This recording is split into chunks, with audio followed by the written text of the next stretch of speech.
ಮಾಡ್ಕೊಬಾರ್ದಾಗಿತ್ತು madam. ಅವ್ರನ್ನ ಆ ಹುಡುಗ ಇದ್ದುಬಿಟ್ಟು ಸಾಧನೆ ಮಾಡಬೇಕಾಗಿತ್ತು. ನನ್ನ ಮೇಲೆ ಬಂದಿರೋ ಅಲಿಗೇಷನ್ ಎಲ್ಲ ಸುಳ್ಳು, ಅವ್ರು ಮಾಡ್ತಿರೋ ಆಪಾದನೆ ಸುಳ್ಳು, ನನ್ನನ್ನು ಏನು ನಪುಂಸಕತೆ ಅಂತ ಹೇಳ್ತಾ ಇದ್ದಾರೆ ಅದೆಲ್ಲ ಸುಳ್ಳು, ನಾನು ಒಬ್ಬ ಗಂಡಸು ಅಂತಂದ್ಬಿಟ್ಟು ಪ್ರೂವ್ ಮಾಡ್ಕೊಬೇಕಾಗಿತ್ತು. ಈಗ ಅದನ್ನೇನು ಮಾಡ್ಕೊಂಡ ಅಂದರೆ ಅವರೆಲ್ಲ ಮಾಡಿರೋ ಆರೋಪ ಸತ್ಯ ಅಂತ ಹೇಳ್ಬಿಟ್ಟು ಸೂಸೈಡ್ ಮಾಡ್ಕೊಂಡಿದ್ದಾನೆ. ಯಾವ ತಂದೆ ತಾಯಿಗೂ ನೋವು ಕೊಡಬಾರ್ದು ಮೇಡಮ್ ಮಕ್ಕಳು. ನನ್ನ ಮಗಳು ತಪ್ಪೆ ಮಾಡಿರ್ಬೋದು, ನೀನೇನು ಮಾಡಿದ್ಯಾ? ನೀನಿದ್ದು ಸಾಧನೆ ಮಾಡ್ದೆ, ಪ್ರೂವ್ ಮಾಡ್ದೆ, ನನ್ನ ಮಗಳು ತಪ್ಪು ಅಂತ ನೀನು ಪ್ರೂವ್ ಮಾಡ್ದೆ ಇಲ್ವಲ್ಲ? ಈಗ ನೀನು ಯಾಕೆ ಸಾಯ್ಬೇಕಾಗಿತ್ತು? ನಿನ್ನ ತಾಯಿ, ನಿಮ್ಮ ಅಣ್ಣ, ನಿಮ್ಮ ಅತ್ತಿಗೆ ಅವರೆಲ್ಲ ಏನು ಪಾಪ ಮಾಡಿದ್ದಾರೆ? 2 ನಿಮಿಷದಲ್ಲಿ ಸತ್ತೋದ್ರಲ್ಲ ನೀವು. ಜೀವನ ಪೂರ್ತಿ ನಾವು ಸಾಯನ ಕೊರಗೋಣ? ನಾವು ಕೊರಗ್ತೀರಿ. ನಮ್ಮ ಬೆನ್ನಿಂದ ಎಷ್ಟು ಜನ ಮಾತಾಡ್ತಾರೆ ಗೊತ್ತಾ? ಅವ್ರ ಮಗಳು ಬಾಳಕ್ಕಾಗಲಿಲ್ಲಪ್ಪ, ಅಷ್ಟು ಚೆನ್ನಾಗಿ ಬದುಕಿನು. ಯಾರಿಗೆ ನಿನ್ನೆ ಇದೆಲ್ಲ? ನಮಗೆ ನಿನ್ನೆ. ನೀವು ನೆಮ್ಮದಿಯಾಗಿದ್ದೀರಾ? ನೋಡಿರಿ, ಏನನ್ನು ನೋಡ್ಬೇಕೋ ನೋಡಿರಿ ಮೇಲೆಯಿಂದ. ಸರ್ ಅವ್ರಿಗೆ ಯಾರಿಗಾದರೂ ನಿಮ್ಮ ಪೊಲೀಸರು ಯಾರು ಮಾಹಿತಿ ಕೊಟ್ಟರೆ? ಇಲ್ಲ ಸರ್, ಬೆಳಗ್ಗೆ ಇವತ್ತು 3ನೇ ದಿನ ಹಾಲು ತುಪ್ಪ. ಬೆಳಗ್ಗೆ ಎದ್ದಾಗ ನಮಗೆ ಫೋನ್ ಬಂದಾಗೆ ಗೊತ್ತಾಗಿದ್ದು ಈ ಥರ ಟಿ ವಿಯೆಲ್ಲ ಅವರು ಹುಡುಗನೂ ಸೂಸೈಡ್ ಮಾಡ್ಕೊಂಡಿದ್ದಾನಂತ. ಇದೆಲ್ಲ ಒಂದು ದುರ್ವಿಧಿ. ಯಾವ ತಂದೆ ತಾಯಿನೂ ಅಪೇಕ್ಷೆ ಪಡಲ್ಲ. ನನ್ನ ಮಗಳು ಸತ್ತಿರ್ಬೋದು, ನನ್ನ ಅಳಿಯ ಸಾಯಿಲಿ ಅಂತ ಅಪೇಕ್ಷೆ ಪಟ್ಟಿಲ್ಲ. ಆ ಮನುಷ್ಯ ಇದ್ದು ಪ್ರೂವ್ ಮಾಡಬೇಕಾಗಿತ್ತು ನನ್ನ ಮಗಳು ತಪ್ಪ ಅಥವಾ ನೀನು ತಪ್ಪ ಅಂತ. ಲಾಸ್ಟ್ಗೆ ನೀನೇ ತಪ್ಪಾಗೋದು. ಅವ್ರ ತಾಯಿ ಏನು ಮಾಡಿದರು ಪಾಪ? ನನ್ನ ತಾಯಿ, ನನ್ನ ಹೆಂಡತಿ, ನನ್ನ ಮಗಳ ತಾಯಿ ಅವರು ನ್ಯಾಯ ಮಾತಾಡ್ತಾರೆ. ಈಗ ನಿನ್ನ ತಾಯಿ, ನಿಮ್ಮಣ್ಣ ಅವ್ರಿಗೂ ನ್ಯಾಯನ ತಾನೇ ಬೇಕು. ಏನು ಬಂತು ಇದರಿಂದ? ನಿಮಗೆ ಏನಾದರೂ ಸಾಧನೆ ಮಾಡಿದ್ರಾ? ಈಗ ನಮ್ಮ ಆಪಾದನೆಗಳನ್ನೆಲ್ಲ ನೀವು ನಿಜ ಮಾಡಿರಿ, ನಿಮ್ಮ ಆಪಾದನೆಗಳನ್ನೆಲ್ಲ ನಾವು ನಿಜ ಮಾಡ್ತೀರಿ. ಈ ಕಡೆ ನಾನು ಮಗಳನ್ನ ಕಳ್ಕೊಂಡೆ, ಈ ಕಡೆ ನೀನೂ ಸತ್ತೋದೆ. ಏನು ಸಾಧನೆ ಮಾಡಿದ್ರಿ? ಇದಕ್ಕೆ ಓದಿಸಿದ್ದು ನಾವು ನಿಮ್ಮನ್ನು.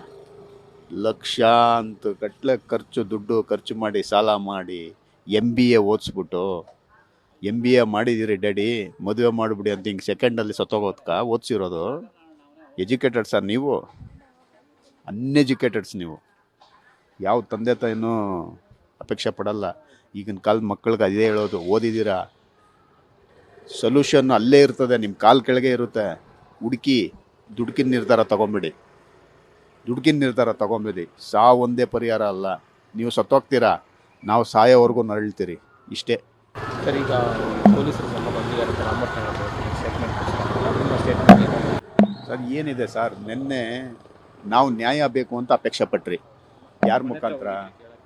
ಬುಧವಾರ ರಾತ್ರಿ 11 ಗಂಟೆನಲ್ಲಿ FIR ಮಾಡಿದ್ರಿ. ನಿನ್ನೆ ನಿಮ್ಮ ಮುಖಾಂತರ ನಾವು ಅಪೇಕ್ಷೆ ಪಟ್ರಿ, ನಮ್ಗೆ ನ್ಯಾಯ ಬೇಕು ಅಂತ. ನನಗೆ ಆ ನ್ಯಾಯ ಸಿಕ್ತೋ ಸಿಕ್ಕಿಲ್ವೋ ಎರಡನೇ ಮಾತು, ಅದು ಅವ್ರಿಗೆ ತಟ್ಟಿದೆ. ನೀವು ಭಯಪಟ್ರ ಅಥವಾ ನಮ್ಮ ಆರೋಪ ನಿಜ ಮಾಡೋಕ್ಕೆ ಹೋಗಿದ್ದೀರಾ? ಸರ್ ಈಗ ಅವಮಾನ, ಈಗ ನಿಮಗೂ ಅವಮಾನನೇ ತಾನೇ. ನನ್ನ ಮಗಳು ಬದುಕಿಲ್ಲ ಅಂತ ನಮಗೂ ಅವಮಾನನೇ ತಾನೇ. ಈಗ ನೀವೊಂದು 100 ಆಪಾದನೆ ಮಾಡಿ, ನಾನೊಂದು 100 ಆಪಾದನೆ ಮಾಡ್ತೀನಿ ರೀ. ನನ್ನ ಮಗಳು ಕಾರ್ ಕೇಳ್ಬೋದು, ನನ್ನ ಅಳಿಯನೂ ಅದ್ರಲ್ಲಿ ಓಡಾಡೋಣಲ್ರಿ. ನನ್ನ ಮಗಳು ಒಬ್ಬಳೇ ಸಂತೋಷವಾಗಿರಲ್ಲ, ನೀನು ಸಂತೋಷವಾಗಿರಿಯಲ್ಲ. ಅದಾ ಮ್ಯಾಟ್ರು. ಇವತ್ತು ಓಡಾಡ್ತಾ ಇದ್ದೀರಾ, ದುಡ್ಡನ್ನು ಸುರ್ಕೊಳ್ಳೋಣ ನನ್ನ ತಲೆ ಮೇಲೆ, ಅಥವಾ ನೀವು ಸುರ್ಕೊತೀರಾ? ಅವರು ಏನು ಕಡಿಮೆ ಅಲ್ಲ, ಅವರು ಚೆನ್ನಾಗೇ ಇದ್ದಾರೆ, ನಾವು ಚೆನ್ನಾಗೇ ಇದ್ದೀರಿ. ಪ್ರಾಬ್ಲಮ್ ಏನು? ನಪುಂಸಕತೆ. ಅದು ನಾವು ಹೇಳಿದ್ರಿ, ನೀನು ಪ್ರೂವ್ ಮಾಡ್ಕೊಂಡಿವು. ಹೌದು, ಅವ್ರು ಹೇಳಿದ ನಿಜ ಅಂತ ಸತ್ತೇ ನೀನು. ನೀವು ಮೀಡಿಯೇಟ್ರ್. ನಾವು ಹೇಳೋದನ್ನ ಅವ್ರಿಗೂ ಗೊತ್ತಾಗಂಗೆ ನೀವು ಮಾಡಿದ್ರಿ, ಅವ್ರು ಹೇಳೋದು ನನಗೆ ಗೊತ್ತಾಗಂಗೆ ನೀವು ಮಾಡಿದ್ರಿ. ನೀವು ಹೇಳಿದ್ದೆ ಸರಿ ಸತ್ಯ ಅಂತ ಅಂದ್ಬಿಟ್ಟು ನೀನು ಹೆಂಗೆ ಡಿಸೈಡ್ ಮಾಡಿದೆ? ಈಗ ನಾವು ನಿಮ್ಮ ತಪ್ಪು ಅಂತ ಹೇಳೋಕ್ಕಾಗ್ತದ?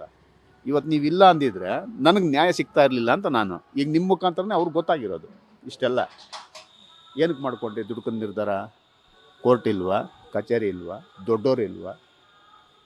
ವರ್ಷಾನುಗಟ್ಟಲೆ ನಾವು ಇಲ್ಲಿದ್ದೀರಿ, ನಮ್ಮ ಅನುಭವ ಏನಾಗಬೇಕು? ಮಾತಾಡ್ಬೋದು.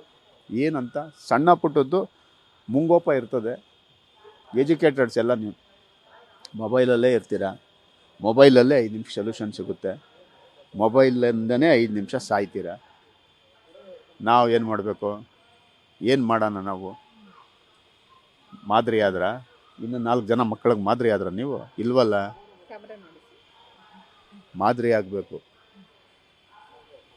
ಬರೀ ಏಡಿತನ ತೋರಿಸ್ಬೇಡಿ. ಇವತ್ತು ಪೀಳಿಗೆನೇ ಹಂಗಾಗ್ಬಿಟ್ಟಿದೆ. Expect too early, suffer too early.